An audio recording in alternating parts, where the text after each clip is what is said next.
And that is why we had to come up with a written ruling citing all of those cases, because this question is serious. But being confronted with serious questions is a fact of life. We have to decide. We have to decide one way or the other. And this court has decided. Senator Miriam Defensor Santiago is within her rights to ask for a reconsideration by putting that issue to the floor under Rule 6, regardless of what the issue, whether or not it's a question of law or a question of fact. That is a respectful submission, Mr. President. Well, the gentleman from Cagayan de Oro. Thank you, Mr. President. My reading of Rule 6 or Article 6 of our impeachment rules is that it does not prohibit the parties from asking for a reconsideration or filing a motion for reconsideration. Article 6 just gives us the different different ways a pending issue could possibly be processed by this impeachment court. The presiding officer can rule, and if no one expresses a contrary view, then that stands as the ruling of the court. If someone expresses a contrary view, the court goes into a vote. Majority wins. Or the presiding officer can immediately throw the question to the entire court for immediate voting so that he will know the sentiment of the majority. So in my humble opinion, Article 6 does not prevent the parties through counsel from asking for a motion for reconsideration, because it is quite unnatural. It is unnatural not to allow a motion for reconsideration in a trial. And because there will definitely be some incidents which will be ruled quickly upon by the presiding officer, and a motion for reconsideration will give him a chance to revisit his ruling and possibly correct a mistake. We all make mistakes. But I agree that Article 21 provides very clearly that on the final decision, the decision of the impeachment court on the final question, no motion for reconsideration will be allowed or is allowed.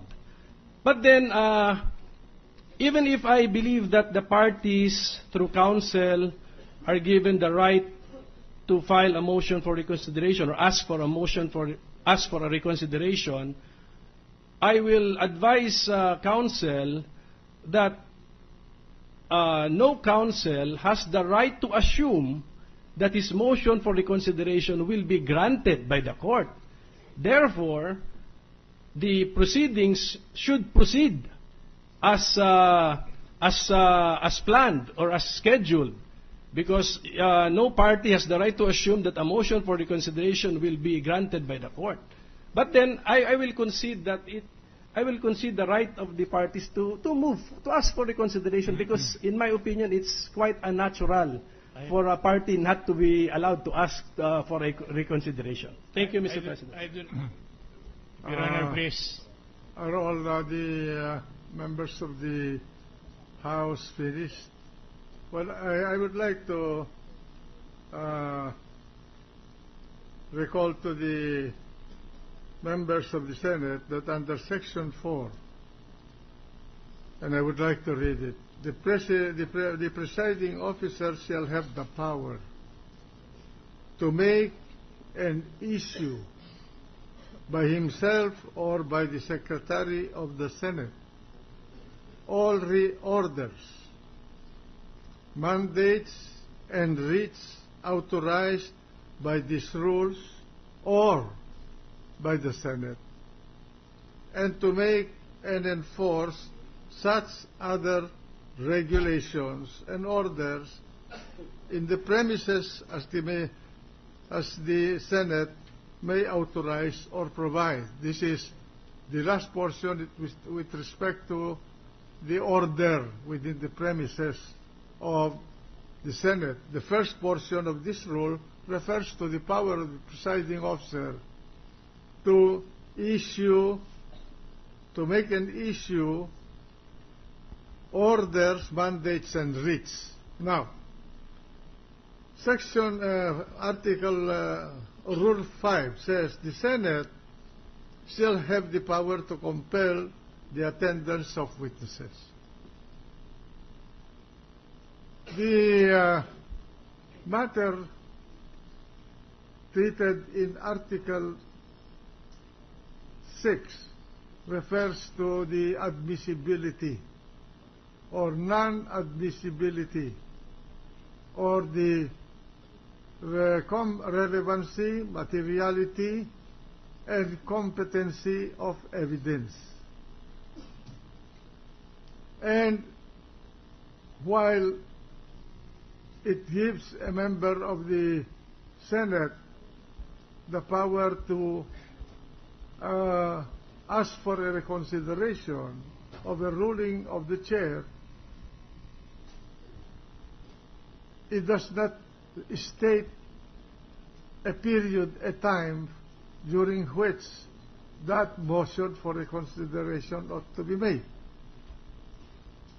And of course, common sense would tell me that it ought to be given seasonably at the time the ruling was made. But there is a certain vagueness under Rule 6. On the other hand, Rule 4 and Rule 5 empowers the presiding officer to issue writs and to exercise the power of the Senate to compel the attendance of witnesses. What is the matter treated in the ruling yesterday? It treats not with the admissibility or non-admissibility, with the materiality or relevancy or competency of evidence presented, but for the issuance of a subpoena duces tecum, a writ admittedly covered by the rules of court as well as by the impeachment rules of this court. Now, I would like to reserve a judgment on this in order to give a fellow member of the Senate sitting as a judge an opportunity to speak out and give her views in persona before the body. And so that's why my suggestion was to postpone the consideration of this matter so that a caucus of the court could be held tomorrow noon before we go into the trial in the afternoon. Unless the House will not accept this procedure, I will abide by the decision of this Senate sitting as an impeachment court. Senator Pangilinan, Mr. President. Senator Pangilinan. Mr. President, just one final point on the matter of whether or not councils or their parties can file motions for reconsideration. And this is, again, we will finally decide this tomorrow. Section 14 of the rules also provide all motions, objections, requests, or applications, whether relating to the procedure of the Senate or relating immediately to the trial, including questions with respect to admission of evidence or other questions arising during the trial, made by the parties or their counsel, shall be addressed to the presiding officer only. So, that's right. That is probably the reason why the letter was addressed to the presiding officer.